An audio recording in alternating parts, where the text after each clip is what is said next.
Okay, it looks like we are live. I've got everything going on my personal page, YouTube, and on Landlord Coach page. Hello, everybody, and welcome to the Ask Coach session here on Saturday. I apologize. I've skipped a couple Saturdays. I just had some things going in my life that needed attention more than my business. So I apologize if I've missed a couple of you out there, but you know what? That's why I have time wealth. That's why we need things for when life shows up at our door. But what I want to talk about today, and I'm not gonna keep this on super long, just because there's really not a whole lot to talk about in terms of there's so many people right now that are running around like Chicken Little, or they're Chicken Little, like the sky is falling, and that all the economists right now are piling on about this interest rate inversion that's going on.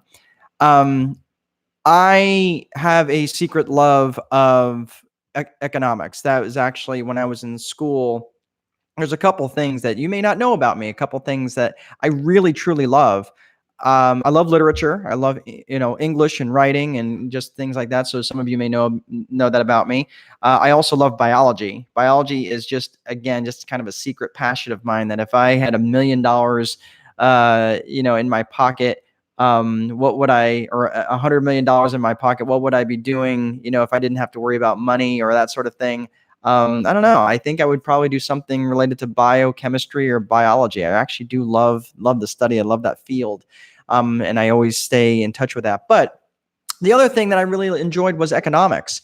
And in the School of Economics at the time at Purdue was under the School of Liberal Arts. So that would have required me to take like 4 semesters of Spanish or French or something like that. And I was not going back into, I didn't go to school, no offense to those people out there. I didn't go to business school to get a degree in liberal arts. I wanted a business degree. So of course, after I graduated, they moved it over into the School of Business, but that was probably more serendipity than anything, because I got a degree in accounting, but I really loved my economics classes, and I really loved understanding about how things worked, and really understanding the yield curve of the interest rate, long-term interest rates and short-term interest rates.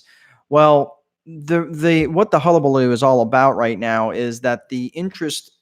I'm not going to get into this at all. I'm not going to get into the weeds on this at all, because there's such a big discussion about what an interest what the interest rate inversion means. Basically, long-term rates are below short-term rates, and that generally depicts a coming recession, and it has accurately depicted a recession like 98% of the time. Okay, that's fine. Here's the thing, though. What does that particularly mean? Is there a coming slowdown? Yeah, we've known this for years, that there's going to be a slowdown. Why? Because it happens all the time. Markets certainly get heated up. And then when things rotate, they'll rotate out of one particular market or a subset of a market, say in biotechnology, and then money will rotate into, say, real estate, or will rotate out of real estate into other, and maybe into technology or into transportation or something else. That's just the way it happens.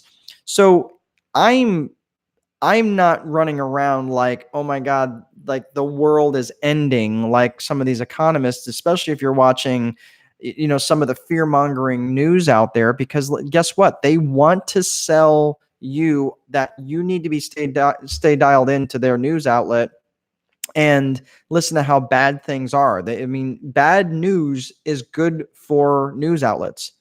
Think about that.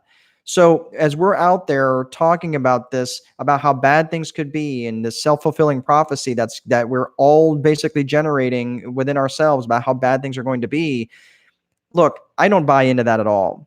What I will tell you is to do sound investing and make sound decisions, just like you would with any other time. Right now, I've been hoarding cash for a while. I've been stocking up in cash, and I've been deleveraging. I've been paying down on my debts.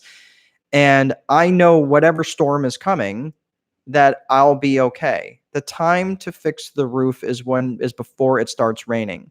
So if they're forecasting a recession, whatever that means, now's the time, or really should have been 24 months ago, but now's the time. If you see storm clouds on the horizon, now's the time to start adjusting your spending. Now is the time to start, making sure you're paying down on debt. So when the storm does come, you're flush with cash flow. You're flush with cash. You've got ideally flush with cash, not just not lines of credit, but actual cash that's sitting in the bank that you have the capability of tapping into. Because I believe it was Rockefeller that said the most money is made when the blood is running in the streets.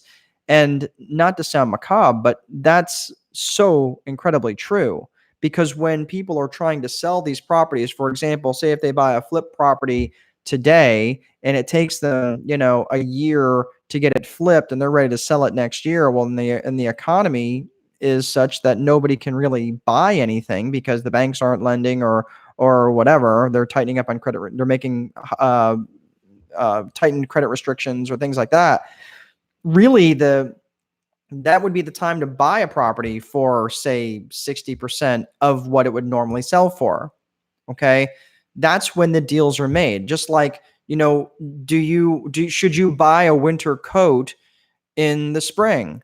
Yes. Why? Because they're trying to get rid of their old inventory. The stores are trying to get rid of their old inventory, and you can buy a brand new coat that might be, $100 or $200 more than what you would pay for it in the fall going into the winter season, right? That's the same thing. You buy low when prices are low. That's just common sense. It's the same thing in the economy.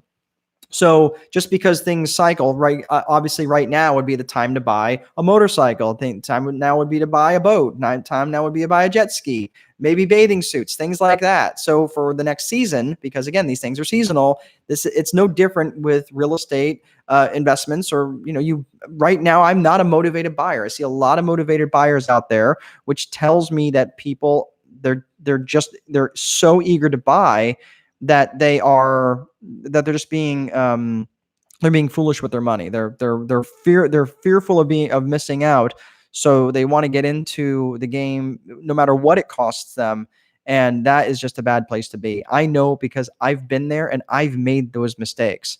When I was buying properties, I was buying them retail, meaning I was going out and buying them listed on the MLS, and just because money was easy to come by, I was buying them, whether they were a good deal or not.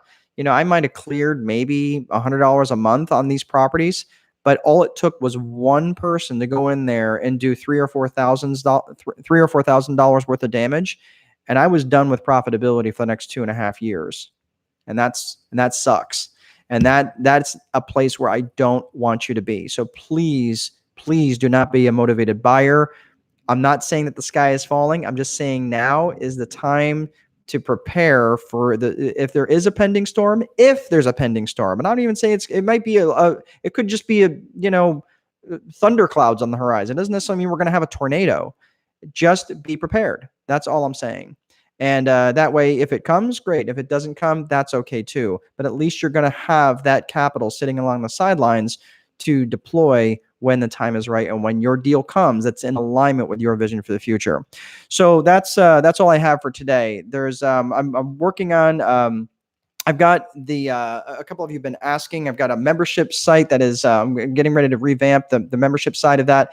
If you are currently a member and you are on the Ask Coach series, I've been updating that, and a lot of that's going to be shifting over to a new platform I'm really super excited about. So that'll probably be in the next coming weeks. And then also I've got a home study course that is for those of you who are interested. Go ahead and reach out to me privately, and I'll let you know that, because I don't want to use this for a salesy sort of platform. But anyway, thanks as always. Make sure you guys have an amazing weekend. Kiss your loved ones, and remember, if you don't place a value on your free time, someone else will. Guys, take good care. We'll see you again.